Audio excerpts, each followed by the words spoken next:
네, 오늘 말씀의 제목은 누가 하나님인가 이렇게 이제 제가 31절에 있는 말씀으로 세워봤습니다. 누가 하나님이냐? 여호와 외에 누가 하나님이냐? 원래 뜻은 이제 거기에 있죠. 여호와 외에 누가 하나님이란 말이냐? 기본적으로 시편 18편 말씀은 승리한 후 전쟁에서 승리한 후 왕이 하나님께 드리는 이 감사의 내용을 기초로 하고 있습니다. 다윗이 전쟁에서 이긴 거죠. 그리고 오늘 우리가 읽고 있는 이 말씀은 일종의 그 드라마라 그럴까요? 뭐 연극이라 그럴까요? 그러면 온 백성이 이제 왕의 기도, 간증을 듣고는 여호와를 함께 찬송하는 이제 그런 구성을 가지고 있습니다. 그래서 다윗 혼자 말하는 것 같지만 실제로 시편 자체가 어떤 면에서 보면 성가대, 찬양대가 노래 부르는 이제 그런 모습으로 되어 있습니다. 때로는 뭐 남성 파트만, 뭐 여성 파트만 이렇게 부른다든지 합창한다든지 우리식으로 말하면 뭐 앉아 있는 회중들도 같이 노래를 부른다든지 이제 그런 구성으로 되어 있어요. 근데 이제 우리 성경에서는 우리말 성경이 가진 특징 중에 하나가 이 복음서도 그렇고 뭐 시편도 그렇고 그냥 처음부터 끝까지 쭉 이어져 있어요. 물론 이제 어떤 특별한 성경들은 예수님이 말씀하신 것은 빨갛게 해놨는다든지 뭐 그런 성경도 있기는 합니다만 우리가 이제 뭐 새번역이라든지 공동번역처럼 누군가가 말하는 것 그러면 좀 인용문처럼 쓰거나 뭐 누가 발문하거나 뭐 이야기하는 것처럼 뭐 칸을 띄우고 이러면 참 좋잖아요. 그러면 이거는 특히 이제 아가서 같은 경우에는 이게 남성 파트, 여성 파트 완전히 다 달라요. 회중이 하는 이야기 다 다르게 되어 있는데 우리말 성경은 뭐 한꺼번에 그냥 절수에 따라서 쭉 쓰여져 있다가 보니까 이게 전체가 부르는 노래인지 뭐 왕이 스스로 말하는 건지 이게 참 알기가 뭐 좀 어렵습니다. 또 구체적으로 우리가 이 시편을 오늘날 우리 성가대가 노래를 할 때에 좀 더 이렇게 드라마틱하게 노래를 할 때에 뭐 뮤지컬처럼 바꿔서 부를 때 어떻게 불렀는지 우리는 사실 좀 잘 알기는 어려워요. 하지만 학자들의 연구에 따르면 오늘 그래도 이 후반부는 온 백성들이 말하는 것이다 라고 되어 있습니다. 그래서 우리말 성경은 원문에 가깝게 번역을 하다가 보니까 나는 앞으로 하나님을 찬양하리이다 뭐 이렇게 되어 있어서 전쟁에서 아직 안 이겼나? 이기고 난 다음에 부르겠다는 건가? 이런 생각 들지만 실제로는 전쟁에서 승리하고 난 다음에 이야기이기 때문에 그러니까 내용적으로는 하나님이 나를 이기게 하셨습니다. 구원하셨습니다. 자, 그러니 우리 성도들 혹은 우리 백성들 하나님 노래합시다. 근데 이 노래합시다라고 하는 게 미래의 어느 날 가가지고 하나님이 나를 구원하실 그 완벽한 구원이 이루어지는 날 노래하자 이런 얘기가 아니라 이미 하나님이 나를 구원하셨으니 자 이제 여러분 우리 하나님께 노래합니다. 노래합시다 하고 권하는 이야기 이렇게 우리가 읽을 수 있겠습니다. 여하튼 이 특별히 오늘 말씀 가운데서 하나님이 과연 다윗을 혹은 이 시편 기자를 어떻게 구원하셨는지 한번 살펴보려고 합니다. 자, 30절 말씀 보시면 하나님의 도는 완전하다. 여호와의 말씀은 순수하다. 그는 자기에게 피하는 모든 자의 방패가 되신다. 이렇게 이제 기록되어 있습니다. 여호와의 도, 하나님의 도, 하나님의 도, 하나님의 길 이렇게 되어 있습니다만 하나님께서 하시는 일은 완전합니다. 이제 그런 뜻입니다. 하나님께서 하시는 일, 그러니까 우리를 구원해 주신 일을 말하죠. 자, 여호와의 말씀은 순수합니다. 자, 여호와의 말씀이 순수하다. 하나님이 하시는 말씀은 순수하다. 이게 뭘까요? 순수하다. 이 순수하다는 건 용광로에서 이제 금속을 재련하고 정련하게 될 때에 불순물 같은 것들이 완전히 제거되면 이제 그것을 순수하다. 이제 이렇게 이야기를 했습니다.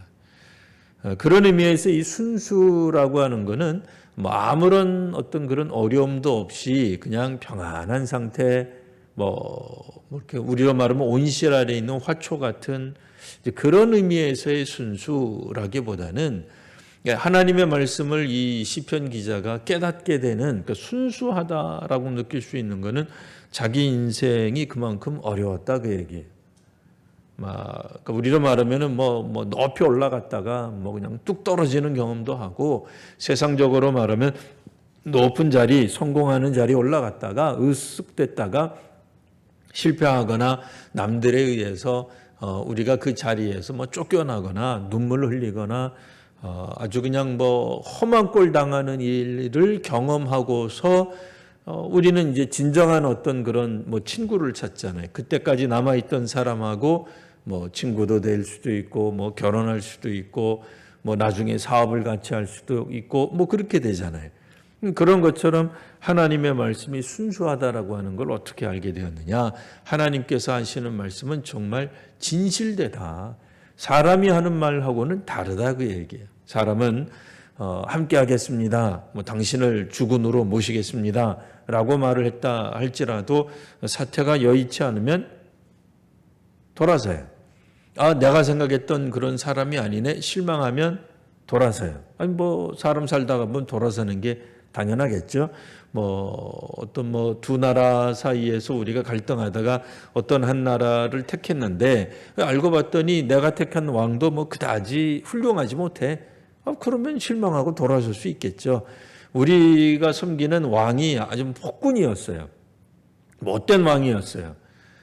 자기만 알고 자기 위주로 살고 돈만 밝히고 자기 배만 배불리는 백성은 살피지도 않는 그런 못된 왕이라고 하는 걸 아는데도 끝까지 남아있으면 또 후대 사람들이 욕을 하겠죠. 아니 그런 못된 왕 같으면 빨리 버리고 지금은 적국으로 우리가 생각하고 있지만 그래도 그 사람이 나왔다 하고 돌아가야지. 한번 우리가 뭐 결심했다고 뭐 끝까지 의리를 지키는 게 오히려 요즘 세상에서는 그렇게 이렇게 사람들이 박수 쳐줄 만한 일은 아니에요.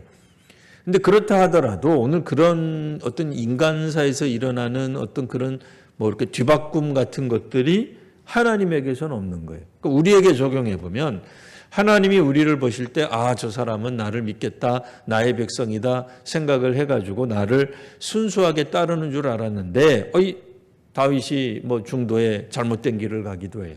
하나님 안 믿기도 해요.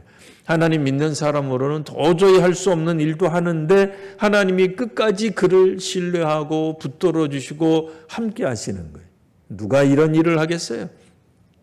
사실 부모님들 같으면 자녀에게 대한 무한 애정을 가질 수밖에 없어요. 심지어는 자녀가 우리의 모든 것을 빼앗아가고 훔쳐간다 할지라도 오죽하면 우리나라 법에서도 가족 간에 이렇게 돈 문제 있는 거는 법적으로 어떻게 못한다 그 얘기예요. 부부간 암으로 돌아서기 전까지는 가족이라고 하는 개념에서는 거기서는 소위 말하는 범죄도 어느 정도 형성이 안 돼요. 물론 이제 오늘날도 범죄가 없는 건 아니에요. 존속을 상대로 하는 어떤 그런 아주 흉악한 범죄들 그런 거 있습니다. 아주 없는 건 아닌데요.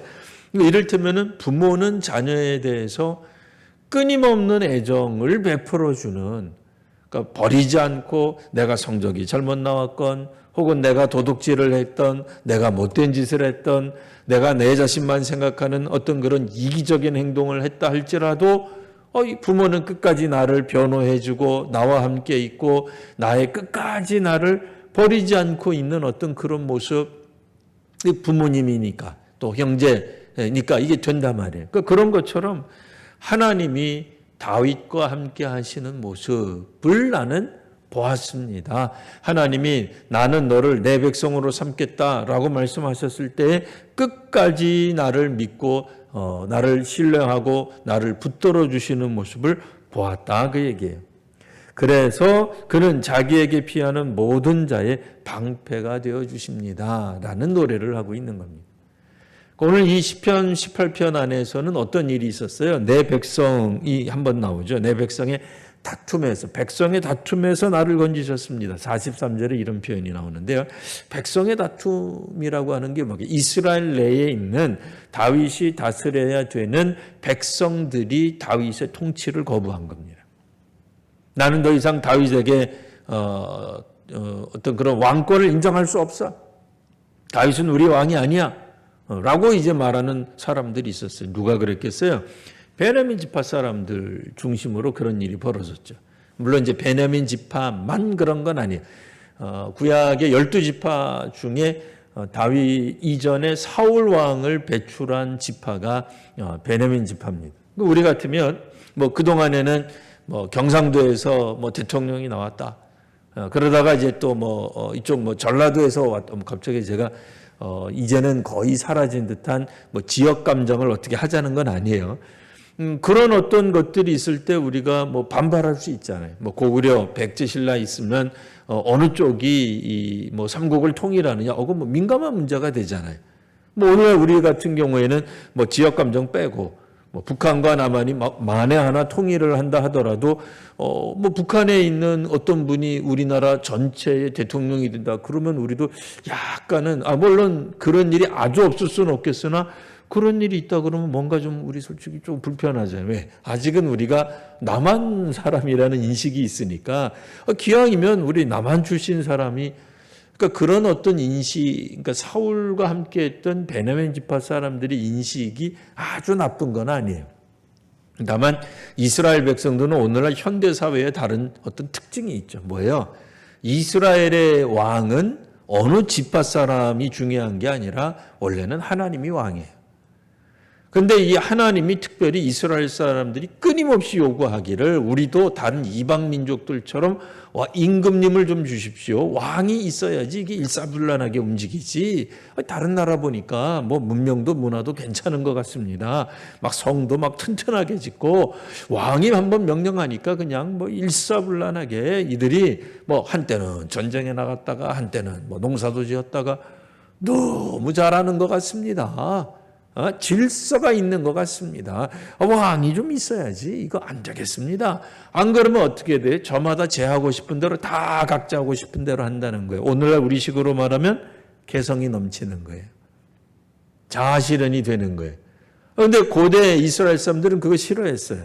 누군가가 우리를 차라리 명령해 줬으면 좋겠습니다. 이랬단 말이에요. 근데 그 명령할 때에 하나님이 이제 말씀하신 게 있어요. 선지자를 통해서 말씀하신데 다른 이 나라들처럼 임금을 세우면 그가 너희들의 자유를 상당히 구속할 텐데 너희들의 자유가 상당히 없어질 텐데 그래도 되냐? 괜찮다 그래요. 그럼 하나님이 임금을 세우겠다. 그래서 왕을 세워주시는 거예요. 단 기본적으로 이스라엘이 가지고 있는 특징은 다른 나라와 다르게 세습이 아니에요. 때로는 하나님이 왕을 이렇게 임명하시는 것이기 때문에 하나님이 선택하시고 그 왕을 먼저 기름 붓는, 그러니까 우리로 말하면 국민투표에 의해서 왕이 세워지는 게 아니에요. 인기투표도 아니고 그동안의 업적을 통해서 왕이 되질 않아요. 그러니까 그동안에 한 게 사실은 하나도 없어요. 사울도 그랬고 다윗도 그랬어요. 그러니까 그런 의미에서 베냐민 지파 사람이었던 사울의 아들 요나단이 왕이 되지 않고 유다 지파였던 다윗이 왕이 되는데 사실은 그 불만이 없어야 돼요. 근데 이스라엘 사람들은 그게 쉽지 않은 거예요. 왜? 한번 이 권력을 맛보게 되면 사람들이요. 그 어떤 것이든 권력이라고 하는 힘이라고 하는 것을 맛보게 되면 자신도 모르게 거기로 끌려요. 물론 권력을 잡았을 때 얘기해요. 그 힘의 논리에 의해서 자기가 지배를 받을 땐 싫어해요. 그거는. 왜 내 인생을 당신이 간섭하냐? 이제 그 이전까지는 왕이 있었으면, 임금이 있었으면, 지도자가 있었으면, 그가 모든 것을 처리해 줬으면 하다가도 어느 정도 이제 세월이 좀 평탄해지면은 지가 한 게 뭐 있어? 내가 내 인생의 주인이었지. 내가 잘해서 내가 여기까지 왔지. 그러니까 내가 결정하면 되지. 당신이 뭔데 나보고 이래라 저래라 하는 거야? 왜 내 인생에 개입을 해? 하고 반발하게 돼요. 뭐 여하튼 이 다윗 입장에서는 황당한 거죠. 자기가 임금 되겠다고 나선 적도 없고 임금 되겠다고 하나님 앞에 호소한 적도 없잖아요. 하나님이 어떤 측면에서 보면 일방적으로, 그 이제 무조건적 은혜죠. 일방적으로 하나님이 선택해서 이스라엘의 2대째 왕이 된 건데 백성들이 그거를 처음에는 받아들이지 않은 거예요. 그것도 다수의 백성들이, 굉장히 많은 백성들이 이 다윗이 임금된 것을 그렇게 기뻐하지 않아요. 그러니까 다윗이 임금됐다는 소식을 듣고도 수년 동안 다윗은 사실 우리식으로 말하면 자기 동네, 자기를 왕으로 추대한 그 동네, 그 지방에서만 왕으로 존재해요. 그게 사실 비참한 거죠. 그것도 힘든 거죠. 왕은 됐는데 왕이 아닌 거예요. 왕 되기 전에도 얼마나 많은 그런 모함, 실제로 사울이 얼마나 다윗을 또 죽이려고 합니까? 이런 일까지 이제 당하게 됩니다. 그러다 보니 이런 모든 일들을 겪은 다음에 다윗이 말을 하기를 하나님의 길은 완전합니다.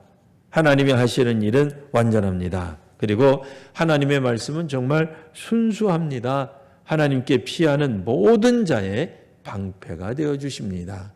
비록 자기가 연약하고 볼품없고 능력도 실력도 요즘 말로 하면 이제 영성도 그렇게 많이 있지 않지만 하나님께 피하는 자에게 하나님은 방패가 되어 주십니다.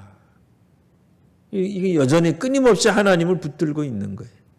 내 방식대로 나의 삶을 타개해 나가는 게 아니에요. 하나님이 우리에게 주어진, 그러니까 오늘날에는 소위 말하는 전통, 이런 것들이 상당히 많이 깨어져 있습니다. 그러니 그거를 가지고 우리가 뭐라고 할 수가 없어요. 외국 나가서 산다고 해서 우리나라 국적 포기하고 다른 나라 가서 산다고 해서 배신자라 그러겠어요. 뭐라 그러겠어요. 그렇게 하지 않아요. 오늘날에는 과거에 주어진 것을 바꾸는 경향도 있어요. 심지어는 부모님이 만들어준 이름도 바꿔요. 마음에 안 들면. 자기가 마음에 안 들면 바꾸기도 하고 점집이나 무슨 용한 데 가서 이름을 받아가지고 연예인들 말하는 게 아니고 연예인들은 이제 활동명이라 그러잖아요. 예명, 활동하는 어떤 작가로 말하면 필명 같은 게 있을 수도 있는 거예요. 그런 걸 말을 하는 게 아니고 부모님으로부터 주어진 어떤 환경, 어떤 것들 이런 것들을 바꾸는 것에 대해서 그다지 어려워하지 않아요. 이사를 간다 해도 그런 거 그렇게 어려워하지 않아요. 옛날에는 더 힘들었어요. 그런 것들이. 부모님께 우리 갑자기 옛날 이야기해서 죄송합니다만 우리 거기에 해당하는 사람 아무도 없어요. 신체 발부는 수지부모다. 그런 거 요즘 안 하잖아요. 우리의 몸, 심지어는 머리카락 하나라도 부모님으로부터 받은 것을 함부로 자를 수 없다. 그런 세계관에서 왔다고 한다면 그런 것들이 여러 가지 것들이 있죠. 우리들 그렇게까지 조선시대 때 유교적 전통이 아니라 하더라도 이 시대 20세기 21세기에도 나름대로 어떤 우리들이 가지고 왔던 어떤 그런 전통들이 있어요. 신앙에도 그런 게 있어요. 신앙 가운데서도. 이를테면은 한 번 장로교인 사람은 끝까지 장로교를 특별한 경우를 결혼했거나 외국 간 거 그런 거 아니면 어지간하면은 그 동네에 장로교 없으면 무조건 다 장로교, 성결교는 끝까지 그런 거 있잖아요. 어느 정도 그런 게 있어요, 우리도. 그런데 이제 이런 것들 가운데서 과연 우리가 자유로울 수 있겠느냐? 그러니까 이제 임금님이 한번 나왔는데 끝까지 우리는 해야지. 그렇게 이제 우리 자기 자신도 모르게 가는 경향성이 있다. 이제 그러다 보니까 다윗 같은 경우에는 엄청난 힘든 일을 겪고 있는 겁니다. 그럼에도 다시 한번 말씀드리지만 이스라엘은 우리가 가지고 있는 그런 전통 문화 어떤 그런 것들을 이렇게 지킨다기보다는 원래는 하나님이 세우시는 임금을 따르는 그게 사실은 전통이 돼야 되는데 이스라엘 입장에서는 그게 사실 전통처럼 내려오기는 어려웠겠죠. 왜? 사울이 첫 번째 왕이었고 다윗이 두 번째 왕이었으니 오랜 관습, 문화 이렇게는 아니었을 거예요. 그냥 쓱 보니까 남의 나라도 한번 왕 되면 특별한 경우 없으면 그의 아들이 임금이 되는 그런 것을 그냥 전통이다, 문화다 이렇게 생각했을 경향이 있습니다. 여튼 다윗은 엄청난 고난 가운데 있었다라고 말할 수 있습니다. 자, 그래서 31절에 보면은 하나님이 어떤 하나님이냐? 우리 하나님만이 유일하신 하나님입니다. 라고 이야기하는 겁니다. 뭐 다른 신들을 인정한다는 의미라기보다는 그러니까 여호와는 이스라엘의 하나님의 좀 이상한 표현이지만 신명이에요. 하나님의 이름 그러니까 좀 이상하긴 합니다만 신명이에요. 그리고 우리 성경 읽을 때도 하나님 이렇게 나올 때는 하나님은 우리 기독교에서는 이 하나님이 기독교의 신의 이름이 하나님처럼도 있긴 합니다만 하나님은 이제 일반적인 신이라는 뜻이에요. 그러니까 여호와가 이스라엘의 하나님 이라는 이 뜻이 돼요. 그러니까 좀 여호와도 하나님이고 하나님도 하나님인데 헷갈리지 마십시오. 그러니까 여호와가 신명이고 하나님은 그냥 신이라는 뜻이에요. 우리가 이제 보편적으로서는 보통 명사로 쓰면 그렇다는 거예요. 그래서 여호와만이 그러니까 우리가 조금 더 친근하게 부르는 이스라엘의 하나님 여호와, 물론 우리들은 보통 여호와라고 잘 안 부르잖아요. 우리 그 신약 이후에 사는 우리들은 그냥 하나님 아버지 이렇게 많이 부르지 여호와 하나님, 물론 우리도 여호와 하나님이라고 안 부르는 건 아니에요. 그냥 쓰기는 합니다만 자주는 안 쓰죠. 근데 구약 성경에는 하나님을 여호와께서 그리고 뭐 하나님께서 뭐 때로는 주께서 뭐 이렇게 다양하게 쓰는데 여호와 외에 누가 하나님이며 이 말이 뭐예요? 여호와만이 참 신이십니다. 그러니까 오늘 우리식의 표현으로 말하면 그냥 하나님만이 우리 기독교에서 우리가 부르는 하나님만이 진짜 신이십니다. 이제 이런 뜻입니다. 우리 하나님 외에 누가 반석이 되겠느냐? 튼튼한 거예요. 흔들리지 않는 곳이에요. 하나님이 어떻게 하시느냐? 반석과 같은 개념은 32절에 보면 이 하나님이 힘으로 내게 띠를 띄우셨습니다. 하나님이 능력으로 나를 띠를 띄우셨습니다. 이 띠 띄운다고 하는 건 오늘날 우리로 말하면 안전벨트 같은 거예요. 고정되게 하시는 거예요. 하나님과 밀착되게 하시는 거예요. 띠를 확 묶어주면 우리가 바닷가에서 막 풍랑을 만났습니다. 배에서. 그럴 때 어떻게 해요? 막 돛대나 배에다가 우리의 몸을 묶어버려요. 뭐요? 배하고 나하고 일치시키는 거죠. 밀착시키는 거죠. 풍랑이 와도 흔들리지 않게 하는 거예요.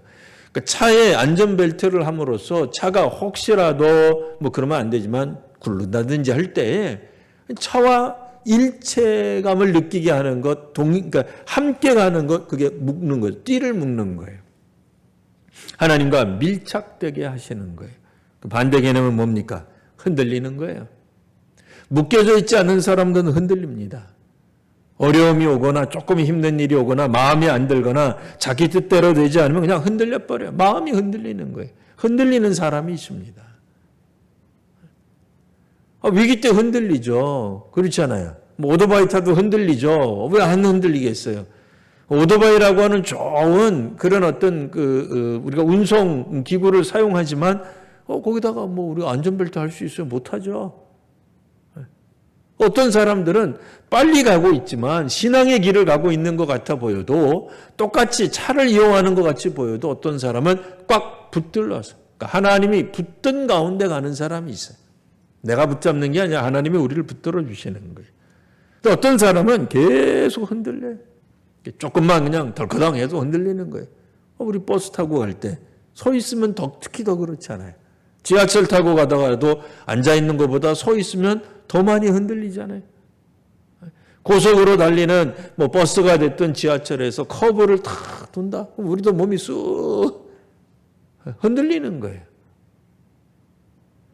사소한 것일 수도 있어요. 물론 그 사람에게는 사소하지 않을 수 있어요. 그 일들이. 그 어떤 일들인지 모르죠. 뭐 교회로 말하자면 우리 구역 예배를 드리다가 누가 기도를 했든지 뭐 여전도에 남선교를 하는데 누가 회장을 한 번 더 한다고 했든지 뭐 그런 거 가지고도 우리 흔들릴 수 있어요. 그런데 이 다윗은 어떠냐? 하나님이 나한테 띠를 띄우게 해주셨습니다. 그래서 내 길이 어떻게 됐다는 완전해졌습니다. 완전이라기보다도 문맥상으로는 뭐가 더 좋겠어요? 내가 안전해졌습니다. 예, 맞습니다. 안전의 뜻이에요. 여기서의 완전은 안전의 뜻이에요. 저 목사가 지 마음대로 성경을 해석하는 그렇게 하지 마시고 그거 아닙니다. 그게 아니고 진짜로 그런 뜻이에요. 그래서 내가 가는 이 길이 안전할 수 있었습니다. 33절 어떻게 돼요? 나의 발이 암사슴의 발처럼 되었습니다. 암사슴은 어떤 존재예요? 빠르게 움직이는 거예요. 높은 곳에 서 있어도 든든히 서 있는 거예요. 언제 그렇다는 거예요? 전쟁 중에 그랬다는 거예요. 사실 오늘 우리도 그 힘이 들죠. 전쟁하는 사람이 두 다리가 후들후들 거릴 수 있습니다. 전쟁이 오늘 우리들처럼 한 달이면 끝날 줄 알았는데 바이러스와의 전쟁이 2달, 3달, 이러다가 6개월, 1년, 몇 년이 갈 줄 모르겠어요. 후들후들 걸리는 거죠. 근데 하나님 지키시니까 어떻게 돼요? 암사슴의 발처럼 빠르게 움직여지는 모습, 지치지 않는 모습, 나를 높은 곳에 두셨습니다. 높은 곳에 올라가려고 해도 힘이 있어야 돼요. 그렇잖아요. 에베레스트 산, 거기까지 아니어도 남산 위까지 걸어 올라가려고 해도 힘이 있어야 될 거 아니에요. 천천히 세워라, 내워라. 그거 말고 빠르게 올라갈 수 있는 것, 힘을 주십니다. 자, 34절 내 손을 가르쳐 싸우게 하여 주십니다. 내 팔이 놋 활을 당깁니다. 놋으로 만든 활을 무슨 수로 이거 거의 주몽 수준이죠. 이쯤 되면은 내 손을 가르쳐 싸우게 하십니다. 원래 다윗은 뭐 하던 사람이에요? 원래 성경에 보면 다윗은 목동으로부터 출발해요. 등장할 때 목동으로 나와요. 자기 형들 도시락 갖다 주러 궁금하기도 하고 그래서 이제 참이라기보다는 도시락이죠. 우리로 말하면 이제 면회 갔을 때 맛있는 음식 싸가지고 가가지고 형님들께 드리는 장면 하다가 갑자기 발탁된 인물이에요. 그래서 왕궁으로 가요. 전쟁에서 이겼지만. 근데 이겨서 왕실 우리로 말하면 이제 황궁 수비대장 비슷한 거 하는 거예요. 근데 그래도 왕실에서 무슨 수비를 할 게 있겠어요. 그래서 주로 이제 다윗이 나타나는 역할이 뭐냐면 음악 치료사, 음악 심리 치료사 같은 걸로 묘사가 되잖아요. 사울이 악기에 들여가지고 마음이 번잡해지고 정신이 없을 때 음악을 통해 가지고 사울의 이 잘못된 마음, 진정되지 못하는 마음을 가라앉혀 주는, 평안하게 만드는 그런 역할을 하잖아요. 그 전쟁을 해도 언제 했겠어요?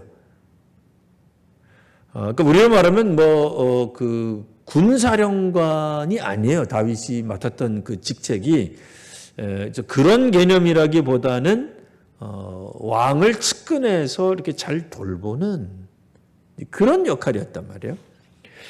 그런 의미에서 보면은 이 다윗을 가르치신 분이 누구냐? 그러니까 전쟁에 능하도록 그러니까 무술을 가르쳐 준 분이 누구냐? 하나님이시라는 거예요. 그러니까 그런 의미에서 하나님은 35절 보시면 구원하는 방패를 나에게 주셨습니다. 승리할 수 있도록 적으로부터 막아내 주시고 오른손으로 나를 붙들어 주셨습니다. 우리 성도님들 잘 아시다시피 하나님이 오른손 왼손이 있느냐 그런 개념이 아니죠. 우리가 일반적으로 오른손이 조금 더 힘이 더 들어갑니다. 왼손보다는 물론 이제 양손잡이도 있어요. 없는 건 아닙니다만 일반적으로 좀 그러면 또 요즘은 일반이 아니죠. 구약 성경적 표현으로는 오른손으로 붙들어 주셨습니다. 우리로 말하면 뭐예요? 조금 더 강하게 붙들어 주셨습니다. 꼭 붙들어 주셨습니다. 왼손보다 더 분명하게 나를 붙들어 주셨습니다. 그리고 중요한 구절 35절 하반절 보시면 주의 온유함이 나를 크게 하셨습니다. 이 온유함이라고 이제 오늘 35절에는 나와 있습니다만 이 온유함의 원래 뜻은 낮추심이에요. 주께서 낮아지심으로 나를 높여, 나를 크게, 나를 복되게, 나를 승리하게 해주셨습니다. 그런 뜻이에요. 사실 하나님이 나를 붙들어 주실 이유가 없어요. 나를 띄워 주실 이유가 하나도 없죠. 그 다음에 나를 손에서 가르쳐 주시고 그건 누가 하는 거예요? 사람이 하는 거예요. 어떻게 보면은 방패를 내게 주시고 마치 옆에서 어떤 시종이 장군님 지금 저기 화살 쏘는 것 같습니다. 이 방패로 막으시지요? 하는 것처럼 이 옆에서 누군가가 나를 이렇게 일일이 간섭해 주시고 보호해 주시고 막아 주시는 게 물론 하나님의 권능으로 막아 주시는 것이기도 합니다만, 구약 성경에 하나님이 구름 기둥 불 기둥이라고 하는 표상, 우리가 사람들이 상상할 수 없는 어떤 놀라운 존재로 현현하시는 모습도 있습니다만, 오늘 본문 같은 경우에는 마치 장군 옆에서 장군을 보호해 주는 마치 비서 같은, 비서실장 같은 모습으로 나를 보호해 주시는, 나와 동행해 주시는, 보디가드처럼 나를 붙들어 주시는, 그러니까 사실은 보디가드가 더 중요한 거예요? 보디가드가 이렇게 경호하는 인물이 더 위대하고 중요한 인물이에요? 경호받는 사람이 훨씬 더, 경호하는 사람이 아니라 경호받는 사람이 더 중요한 사람이잖아요. 하나님이 마치 나를 경호해 주시는 것처럼 지금 방패도 되어주시고 방패를 주시기도 하고 싸울 능력도 주시고 대신 싸워주시기도 하고 뭐 그런 얘기가 지금 잔뜩 나와 있는 거예요. 하나님이 반석이신데 나를 붙들어 주시기도 하고, 그 어떻게 보면 나는 가만히 있는 것 같은데 하나님이 나를 다 보호해 주시는, 나를 호위해 주시고 나를 지금 경호해 주시는 진짜 VIP는 누구예요? 나인 것처럼 되어 있는 거예요. 하나님이 낮추신 거예요, 이게. 이 표현이. 그게 주의 온유함이 나를 크게 하셨나이다. 주께서 낮추셔서 나를 높게 승리하게 하셨습니다. 이거 뭐 이렇게 얘기하면은 뭐 조선시대 사람이냐 그럴지 몰라도 보통 우리가 지금은 꼭 그런 거 아닙니다만 여성에게만 요구하면 안 됩니다만 과거에는 조선시대 과거에는 부인을 내조하는 사람 이렇게 표현했어요. 그러니까 저는 뭐 지금도 계속 여성이 그래야 된다 그런 얘기를 하려는 게 아니라 우리를 누군가가 돕고 하는 사람이 있어서 그 사람이 높아진다 그 얘기를 하고 싶은 거예요. 그러니까 어떤 사람이 위대해지고 잘하고 승리하게 되려면 사실 주변에서 희생하는 사람이 있는 거예요. 섬기는 사람이 있는 거예요. 그렇지 않고 물론 이제 혼자서도 잘하는 사람이 있어요. 나를 돕는 사람 하나도 없어도 된다. 나는 그냥 자수성가한다. 누가 나를 돕느냐? 나 돕지 마라. 귀찮다. 나는 그냥 내 갈 길 가련다. 나 여기 와보니까 나는 높이 우뚝 섰다.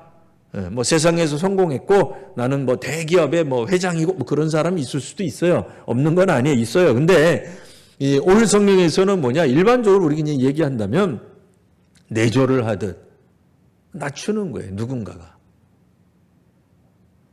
그러니까 오늘날 우리가 뭐 여성의 낮춤을 강요하고 부하의 낮춤을 강요하고 그러면 안 되잖아요. 지금 그런 거 안 돼요. 근데 여기서는 하나님이 스스로 낮추신 거예요.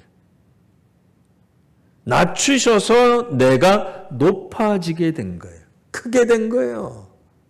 이기게 된 거예요. 이 배후에 누가 뭐 어떤 일이 누구의 희생이 있느냐? 하나님의 희생과 섬김과 낮추심이 있다는 거예요.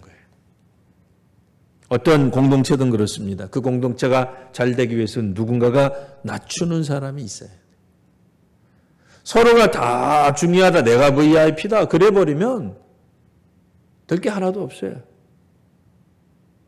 여전히 개성이 중요시 여기고 자아실현이 중요하다고 여겨지는 21세기에도 우리 스스로 다 중요한 인물이다. 그러면 뭐 개인의 삶에서는 상관이 없겠습니다만 공동체는 그렇게 되지 않죠.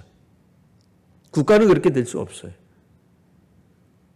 누군가는 낮추는 사람, 온유한 사람이 있는 거예요. 오늘 성경에서는 주의 온유함이 우리를 크게 해주시는 겁니다. 그래서 36절에 보면 내 걸음을 넓게 해주셨어요. 내가 뭐 걸음을 한번 걸을 때마다 멀리 넓게, 좀 표현이 이상하죠? 뭐겠어요? 내 영토가 넓어진 거죠. 걸음을 넓게 했다. 나의 영토가 그러니까 고대 사회에서의 전쟁은 어쩔 수 없이 영토와 연관이 있겠죠. 전쟁에서 많이 이긴 사람, 광, 개토, 대왕. 그럼 뭐예요? 땅이 넓어지는 거잖아요. 전쟁에서 이겼다는 얘기죠. 이기지 않았는데 무슨 수로 땅이 넓어지겠어요? 나를 넓게 해주시고 내 걸음이 넓게 하셨고 나를 실족하지 않게 하셨나이다. 하나님 붙드는 사람, 하나님께 피하는 모든 사람에게 하나님은 넘어지지 않도록 붙들어 주신다. 라는 말씀입니다. 쭉 넘어가셔서 43절 아까 말씀드렸던 것처럼 백성의 다툼에서 나를 건져주셨습니다. 내전에서 나를 건져주셨습니다. 사실 이 내전이 제일 어려운 거죠.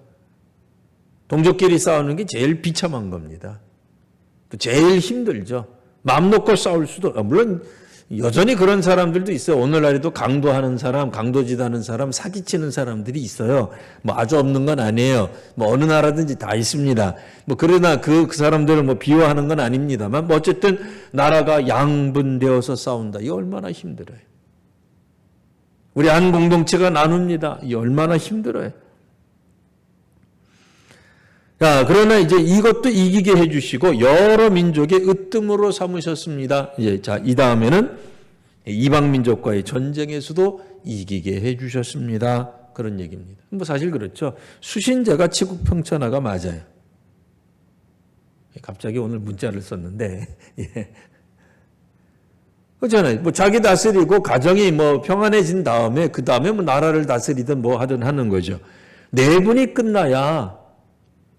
안에서 끊임없이 정권 다툼이 있고 권력에 대한 도전이 있고 시비가 있으면 그 공동체가 다른 외부 세력과 싸울 힘은 없죠. 없어지는 거죠. 그렇지 않아요? 교회가 아무리 하나님의 선택받은 도구라 할지라도 내분에 만일 교회가 휩쓸려 있다.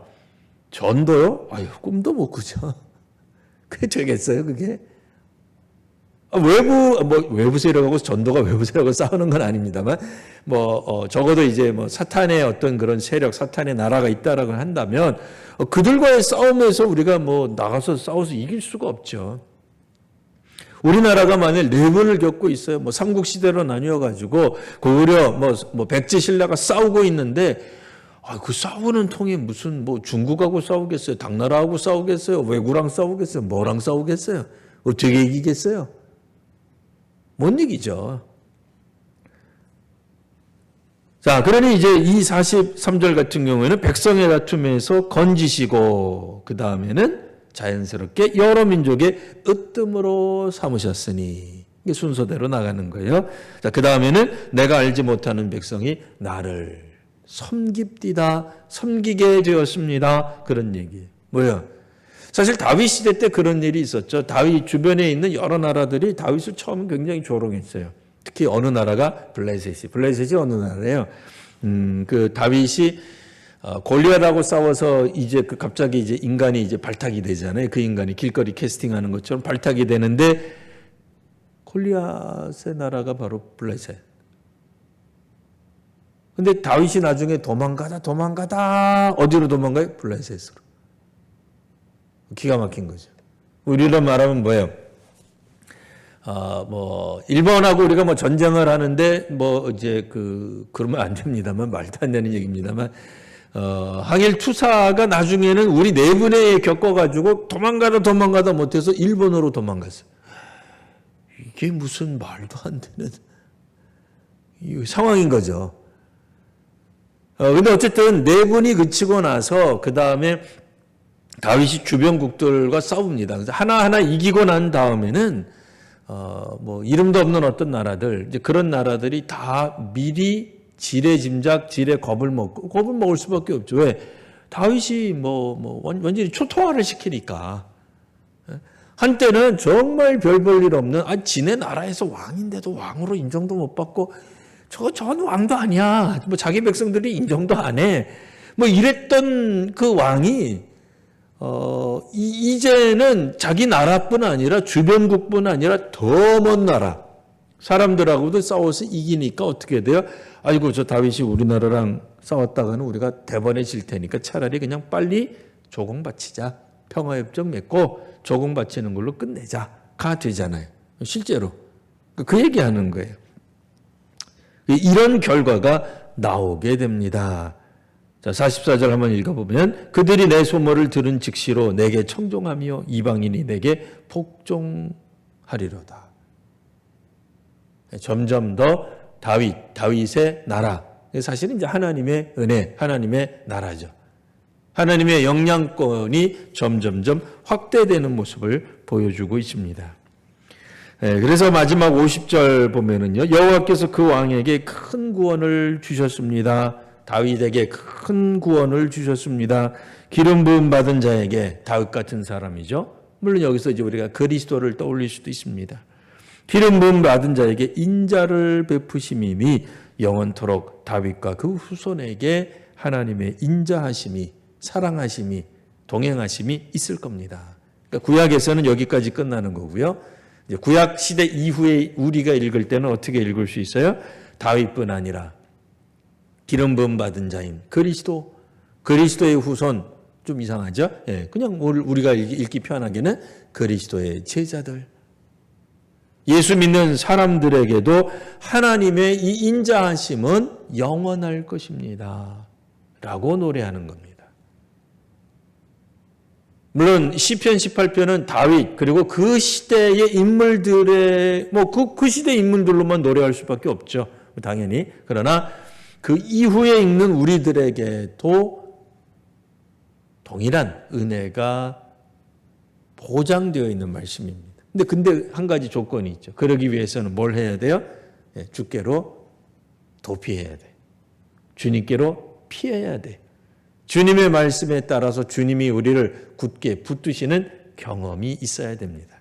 오늘 이 다윗처럼 또 다윗의 후손들처럼 하나님이 다윗과 다윗의 후손들을 끝까지 지켜주시고 인자하심으로 함께 하시고 온유하심으로 주께서 낮아지심으로 우리를 보호해 주시는 것처럼 그리스도도 낮아지심으로 우리를 보호해 주시는 거죠. 우리도 사실은 낮아짐이 있어야 돼요. 낮아지지 않으면 주께로 나아가지 않습니다. 교만한 마음으로 주께로 나아가는 자, 오늘 제가 다 안 했습니다만 시간상 주께 그들이 호소하지만 주께서 들으세요? 안 들으신다고 나오잖아요. 왜? 주의 백성들, 그러니까 이스라엘 백성들 가운데 다윗을 공격했던 사람들이 있거든요. 그들도 하다 안 되니까 나중에는 교만한 마음을 가진 채로. 왜 교만해요? 하나님이 이루신 일을 인정하지 않는 거죠. 하나님이 세우신 지도자를 인정하지 않는 거죠. 왜? 기분 나쁘잖아요. 유다 지파인데. 사울이 여태까지 했던 걸 하나도 인정 안 하는 것 같고, 그럼 우리 기분 나쁘잖아요. 그러니까 그들은 교만한 마음으로 주께 부르짖지만 주께서 듣지 않으시는 거예요.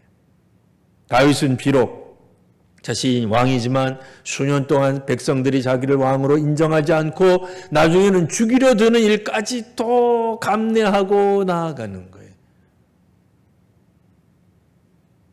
우리도 그런 삶이 있어야 됩니다. 우리가 주님이 된다는 그런 표현이 아닙니다. 주께서 우리에게 보여주셨던 그 모습이 결국은 우리가 가야 될 길이기 때문에 그렇습니다. 우리도 보다 더 낮아지는 모습으로 이 세상을 또 우리에게 맡겨진 어떤 그런 사명들 또 우리에게 맡겨진 어떤 하나님이 주신 어떤 그런 환경들 가운데서 낮아짐으로 섬기며 나아가는 귀한 우리 성도님들 우리 모두가 되시기를 바랍니다. 기도하겠습니다. 걸어가신 주님, 주의 말씀이 오늘도 다시 한번 저희들을 살펴주옵소서, 함께하여 주시옵소서. 그래서 주의 말씀에 따라 나아가는 다윗과 같은 사람들이 되게 하시고 다윗의 백성들처럼 되게 하여 주옵소서. 다윗을 통해 구원하신 하나님을 노래하며 하나님의 나라 백성으로 다시 한번 저희들이 하나님을 찬양하며 나아가는 믿음의 사람들이 되게 하여 주옵소서. 거룩하신 우리 구주 예수님 이름으로 기도드리옵나이다. 아멘.